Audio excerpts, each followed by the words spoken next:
GDS updates में आपका भी स्वागत करते हैं मेरे भाई। गुड इवनिंग सभी साथियों को। 8 सेंट्रल पे कमीशंस 8 पे सीपीसी के लिए बहुत बड़ा अपडेट्स आई है, खास करके उन 3 लाख जीडीएस और कितने 15 लाख मतलब बहुत हमारे सेंट्रल गवर्नमेंट एम्प्लॉयज़ जो भी हैं गवर्नमेंट एम्प्लॉयज़ उनके लिए बहुत बड़ी खबर आई है, क्योंकि ये 25 फरवरी का लेटर्स है और ये कहीं ना कहीं मेरे भाई बहुत इंपॉर्टेंट लेटर है सभी हेड ऑफ डिपार्टमेंट्स के लिए। अब देखो यहाँ पे साफ इन्होंने क्या आखिर चीज़ें कहा गया है और क्या आखिर मेन है मेरे भाई। अब ये देखो कहाँ से आया है, office of the controller and auditor है ना, जनरल ऑफ इंडिया, यानी कि दीनदयाल उपाध्याय मार्ग के माध्यम से दिल्ली से आया है। ठीक है, ऑडिटर सभी हेड ऑफ डिपार्टमेंट्स के डायरेक्टर्स को यहाँ पर लेटर्स लिखा गया। अब देखो ये किसके विषय में है कि जैसे 8 पे कमीशन चला है मेरे भाई, तो 8 पे के रिगार्डिंग कहा गया है कि सभी हेड ऑफ डिपार्टमेंट्स को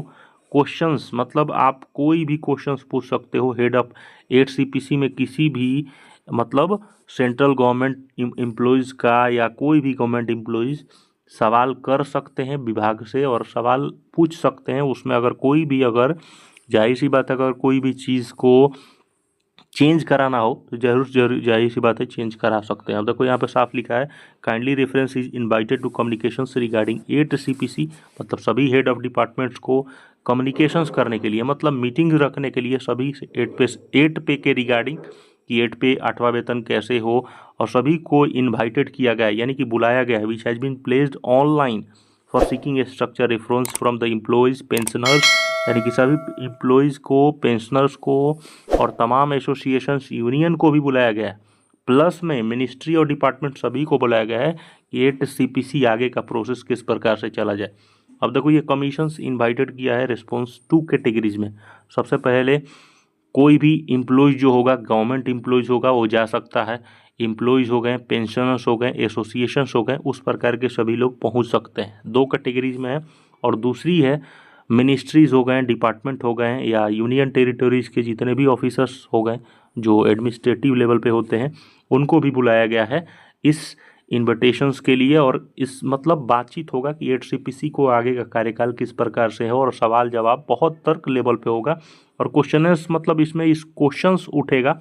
कि आखिर हमारा जो पे स्ट्रक्चर है, फिटमेंट फैक्टर क्या होगा, पेंशन्स के लिए फ्रेमवर्क किस प्रकार से होगा, करियर प्रोग्रेशंस कैसे चलेगा, मतलब तमाम सभी associations, ministry department, employees, pensioners के देख रेख में यहाँ पर मेरे भाई कितनी बढ़िया कहीं ना कहीं सुझाव डाक विभाग ने किया है मेरे भाई, है ना, मतलब विभाग ने और भारत सरकार ने किया है। और इसीलिए इन्होंने कहा है कि as this issues has be direct bearing to serving employees a person, it is essential that adequate awareness is created to facilitate informed participation, यानी कि पहले से हमें 8 सीपीसी के रिगार्डिंग सभी को इन्फॉर्म करना बहुत ज़रूरी है और इसमें एक्टिव पार्टिसिपेशन ज़रूरी है, क्योंकि सभी लोग आएंगे एम्प्लॉयज़, पेंशनर्स, एसोसिएशंस या मिनिस्ट्री डिपार्टमेंट, तो तभी सभी तो जानेंगे किस प्रकार से 8वां वेतन का पे स्ट्रक्चर हो रहा है, अलाउंस किस प्रकार से बढ़ेगा, अभी कितना 8 सीपीसी गया है। इसी के रिगार्डिंग सभी को कहा गया है कि रिक्वेस्टेड किया गया है कि सभी लोग क्वेश्चंस पूछ सकते हैं और किस पे अपना क्वेश्चन अपना अपना सभी लोग अपना जो भी आपको सुझाव लगे, जो भी आपके मन में लगे कहीं ना कहीं कि 8 सीपीसी में क्या चीज़ें होनी चाहिए, 8 सीपीसी को किस प्रकार से और बेहतरीन तरीके से बनाया जा सके, कहीं ना कहीं आप mygov.portal पे कहीं ना कहीं एक ऑफिशियल वेबसाइट जानते हो कि 8 सीपीसी की बन चुकी है, वहाँ पर जाइए और अपने अपने सुझाव ज़रूर दीजिए ताकि किस प्रकार से और बेहतरीन तरीके से हो। और यही चीज़ें सर्कुलेट भी कीजिए ईमेल के माध्यम से, इंटरनल कम्युनिकेशंस के माध्यम से, और तमाम सभी लोगों को यहाँ पर इस मैटर्स के लेके और इसका सबमिट अपना ज़रूर दे कि इस प्रकार से उसको बनाया जाए 8वां वेतन को लेके। अभी देखो 8 सीपीसी के लिए सबसे ज़्यादा अगर आपको बताएं कि 8 सीपीसी पे अभी 3 महीने में क्या क्या चीज़ें हुई हैं, तो जाहिर सी बात है जानते हो कि डायरेक्टर्स आपके चुने गए हैं। ठीक है, डायरेक्टर्स चुने गए हैं, उसके बाद ऑफिशियल्स वेबसाइट्स तैयार हो चुके हैं। ठीक है, फिटमेंट फैक्टर भी लगभग तैयार हो गए हैं। फिटमेंट फैक्टर इस बार भी मुझे लग रहा है 3 के आसपास फिटमेंट फैक्टर रहने जा रहा है, क्योंकि बेहतरीन अच्छी न्यूज़ जा रही है, क्योंकि फिटमेंट फैक्टर अमूमन आप देखोगे तो फिटमेंट फैक्टर 3 के आसपास ही रहेगा। एनुअल इंक्रीमेंट भी 7% लग रहा है, यानी कि अच्छा खासा रहेगा। अगर किसी का लेवल 1 पे अगर किसी का 18 है तो कहीं ना कहीं 54,000 उसकी सैलरी बन सकती है मेरे भाई, क्योंकि लेवल 1 की एंट्री यही है, क्योंकि ये मिनिमम फिटमेंट फैक्टर को देख के अगर तैयार करोगे 8 पे के लिए तो ये इतना बन रहा है भाई, ठीक है ना। ये क्योंकि FNPO का भी प्रपोजल है